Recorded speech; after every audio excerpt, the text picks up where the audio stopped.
Hi everyone, India news sports के इस digital platform पे आप सभी का स्वागत है। आपके साथ मैं हूं प्रिया। इन दिनों क्रिकेट जगत में अगर किसी की खूब चर्चा हो रही है तो वो जेम्स एंडरसन है, और हो भी क्यों ना, क्योंकि उन्होंने एक नया कीर्तिमान रचा है। 600 विकेट उन्होंने ले लिए हैं, टेस्ट विकेट्स थे उन्होंने ले लिए हैं, जिसके बाद हर कोई उनकी तारीफ करते हुए। लेकिन अगर कुछ और एक चीज़ जो है वो चर्चा में है तो वो है कंपैरिजन। लोग इंग्लैंड के तेज़ गेंदबाज की तुलना कर रहे हैं साउथ अफ्रीका के तेज़ गेंदबाज डेल स्टेन से। आज हम इसी पर बातचीत करेंगे। हमारे साथ हमारे संपादक मनोज जोशी भी मौजूद हैं। मनोज जी, किस तरीके से आप देख पा रहे हैं एंडरसन वर्सेस स्टेन, कौन बेहतर? बड़ा मुश्किल सा सवाल है कि एक लाइन में तो इसका आंसर नहीं दिया जा सकता, क्योंकि बहुत काल परिस्थिति और बहुत कुछ चीज़ों पे निर्भर करता है। डेल स्टेन जो है वो तीनों फॉर्मेट खेलते हैं जी। एंडरसन 2015 के बाद से एक ही फॉर्मेट खेल रहे हैं, टेस्ट वाला फॉर्मेट। विराट कोहली उनके बहुत बड़े मुरीद हैं और शायद ईशांत शर्मा भी आज एक ही फॉर्मेट खेल रहे हैं। शायद कहीं ना कहीं मुझे लगता है एंडरसन की जो सोच है उससे प्रभावित निर्णय है कि ईशांत शर्मा से एक ही फॉर्मेट खिलाया जाए और उसी में वो सिद्धस्त हों, और वो न्यूजीलैंड में उन्होंने साबित भी किया पिछले दौरे में। तो अगर हम देखें तो फॉर्मेट के लिहाज से डेल स्टेन ज़्यादा फॉर्मेट खेलते हैं, इस वजह से तेज़ गेंदबाज का बहुत ज़्यादा उनकी ऊर्जा का अपव्यय होता है। दूसरी बात जो मुझे लगती है कि रिवर्स स्विंग हालांकि दोनों कराते हैं, लेकिन मुझे थोड़ी एंडरसन की बेहतर लगती है। पुरानी गेंद हो जाती है, उससे भी अच्छा स्विंग कराते हैं। तीसरी वजह जो है वो साउथ अफ्रीका के जो डेल स्टेन है उनका प्रदर्शन, वैसे तो दोनों का प्रदर्शन अपनी अपनी कंट्री में बहुत अच्छा रहा है। इंग्लैंड की कंडीशन बहुत मुफीद रही हैं एंडरसन को, साउथ अफ्रीका के लिए उनको बहुत ही मुफीद रही हैं डेल स्टेन को। लेकिन उसके अलावा नागपुर टेस्ट देखिए आप, नागपुर में 10 विकेट वो लेते हैं भारत के खिलाफ। इसके अलावा वो पाकिस्तान के खिलाफ बहुत अच्छा प्रदर्शन करते हैं, और तमाम जितने दूसरे मुल्क हैं, मेलबोर्न और पर्थ में उनका प्रदर्शन बहुत अच्छा है। एक तो 10 विकेट हॉल भी है उनकी पूरे मैच में। तो इस तरह से मुझे वो ज़्यादा सर्वांगीण, ज़्यादा वर्सेटाइल लगते हैं। लेकिन एक चीज़ है जो उनको अलग साबित करती है, वो है फिटनेस। फिटनेस में एंडरसन का कोई जवाब नहीं है, कोई उनके आसपास भी नहीं है। जी, जाहिर तौर पर तो अलग है स्टाइल के मामले में भी, इसके अलावा जिस तरीके से वो लोग मैदान पे उतरते हैं उसके लिहाज से भी, और साथ ही साथ फिटनेस के मामले में भी। लेकिन अगर हम सिमिलैरिटी की बात करें, जिसकी चर्चा खूब हो रही है सोशल मीडिया पर, अगर दोनों में कुछ चीज़ जो है वो कॉमन है, वो आपको क्या नजर आती है? देखिए, कॉमन यही है कि दोनों बहुत ही दिलेर किस्म के बॉलर हैं और बहुत ही अटैकिंग मुद्रा में रहते हैं। क्योंकि अगर आप वनडे देखेंगे तो एंडरसन आपको ज़्यादा डिफेंसिव लगेंगे, टेस्ट में उतने ही अटैकिंग लगते हैं। वो बात दूसरी है कि अब करियर के आखिरी पड़ाव में वेस्टइंडीज के खिलाफ वैसा प्रदर्शन नहीं कर पाए जैसा उनमें कुव्वत है या करने की काबिलियत है। लेकिन पाकिस्तान के खिलाफ उन्होंने एकदम रिदम में आ गए, पूरे लय में आ गए। 5 विकेट हॉल भी किया पिछले मैच में उन्होंने एक पारी में। तो डेल स्टेन जो है वो वो भी बहुत ज्यादा अटैकिंग है, और एक खौफ रहता है उनका बहुत ज्यादा। वो खौफ एंडरसन का वैसा खौफ नहीं है, लेकिन क्योंकि वो स्विंग बॉलर है, ये बात समझी भी जा सकती है। और वो स्विंग के साथ साथ स्पीडी हैं, बहुत तेज गेंद फेंकते हैं। वसीम अकरम ने तो कहा है कि अगर हम ऑल टाइम ग्रेट बॉलर्स की सूची अगर तैयार करेंगे तो उसमें टॉप में या पहले कुछ नंबर जो है वो डेल स्टेन को जरूर देंगे।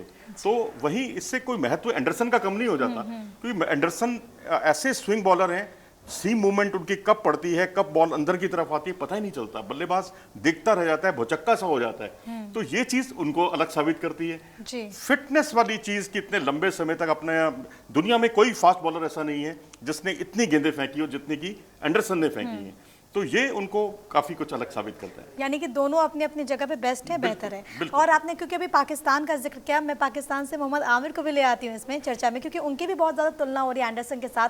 आप किस तरीके से देख पाते हैं दोनों को? देखिए, मोहम्मद आमिर ने ना सबसे खराब बात जो मुझे उनकी लगी है कि 26 साल की उम्र में रिटायरमेंट ले लिया टेस्ट क्रिकेट से।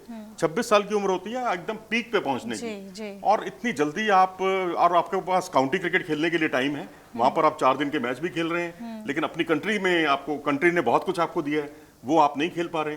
लेकिन रही बात आपकी टेक्निकलिटीज की, तो वो बहुत आगे से स्विंग कराते हैं, और जो गेंद उनकी पड़कर अंदर की तरफ आती है, और तो रोहित शर्मा को उन्होंने बहुत परेशान किया। और ये कुछ उनमें काबिलियत है, और ये मानना पड़ेगा कि वो उसमें बहुत हुनर है, लेकिन उस हुनर का वो सही इस्तेमाल नहीं कर पाए जी। और क्योंकि बहुत सारे लोग हैं अलग अलग तरीके से तमाम कंपैरिजन कर रहे हैं, जसप्रीत बुमराह का भी नाम एक सामने आता है। जसप्रीत बुमराह की सबसे जो खतरनाक बॉल लगती है वो लगती है उनकी जो बाउंसर जो कम उछाल वाली होती है, बिल्कुल सिर के पास से निकलती हैं। बल्लेबाज समझ नहीं पाता कि मैं हटूं या उस पर बल्ला लगाऊं। अगर वो बल्ला लगाते हैं तो क्लोजिंग फील्डर्स होते हैं उसको कैच पकड़ने के लिए, वो बहुत खतरनाक बॉल है। उनकी स्लोअर बहुत खतरनाक है, उनकी यॉर्कर बहुत खतरनाक होती है, वैरायटी बहुत ज़्यादा है। लेकिन वो भी दिक्कत वही है कि डेल स्टेन वाली, कि वो भी तीनों फॉर्मेट खेलते हैं। इंजरी प्रोन आपको वो रहेगा ही, क्योंकि जिस तरह से डेल स्टेन को कभी पसलियों में, कभी हैमस्ट्रिंग की इंजरी, कभी उनकी कोहनी की दिक्कत, तमाम तरह की दिक्कतें रहती हैं। ऐसी कुछ लोअर बैक की दिक्कत जो है वो बुमराह को रही है। तो मैं समझता हूँ एंडरसन से सीख लेनी चाहिए। मैं ये नहीं कहूंगा कि सारे फॉर्मेट आप छोड़ दीजिए, एक ही फॉर्मेट खेलिए, लेकिन आप अपनी फिटनेस को बरकरार रखिए। और उनका जो एक्शन है ना, वो बिल्कुल इंजरी प्रोन एक्शन है, उससे इंजरी के ज़्यादा चांसेस रहते हैं। तो थोड़ा सा उस पर ध्यान देना चाहिए। जी, तो तमाम चीज़ों पर ध्यान देने की यहाँ पर ज़रूरत है। लेकिन क्योंकि हम अंत में, और इसमें मेरा एक सवाल ये होगा, क्योंकि आपने क्रिकेट को बहुत अच्छे से देखा है, आपने समझा है और आपने पत्रकारिता भी बहुत लंबे वक्त से की है, अगर आपसे कहा जाए तो इन चारों में से आप कैसे नंबरिंग करेंगे? मैं थोड़ा, अब तो देखो जी, अब आज के हीरो तो एंडरसन है। जी। तो एंडरसन ने साबित कर दिया कि एक तेज गेंदबाज के लिए केवल तेजी काफी नहीं है, एक स्पीड ही सब कुछ नहीं होती। ग्लेन मैकग्रा ने इस परंपरा को आगे बढ़ाया और कि स्विंग से उन्होंने छकाया बल्लेबाजों को। उस परंपरा को और आगे बढ़ाने का काम एंडरसन ने किया। तो ये एक अलग, मैं समझता हूँ एक अलग लीग है। और लीग्स मतलब एक अलग लीग से चलते हुए खिलाड़ी हैं। और जो डेल स्टेन है वो स्पीडी टाइप के, जो पाकिस्तान के तेज गेंदबाज हैं, उनकी परंपरा को एक तरह से आगे बढ़ाते हुए दिखाई देते हैं।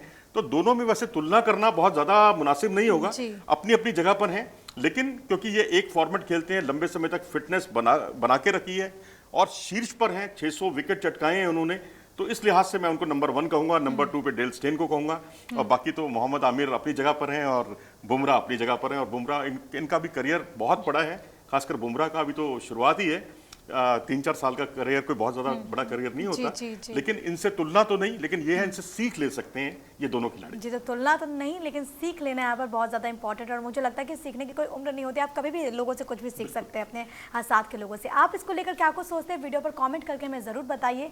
लाइक और शेयर करना इस वीडियो को आप ना भूलें और हमारे चैनल को आप सब्सक्राइब ज़रूर करें। Bye bye.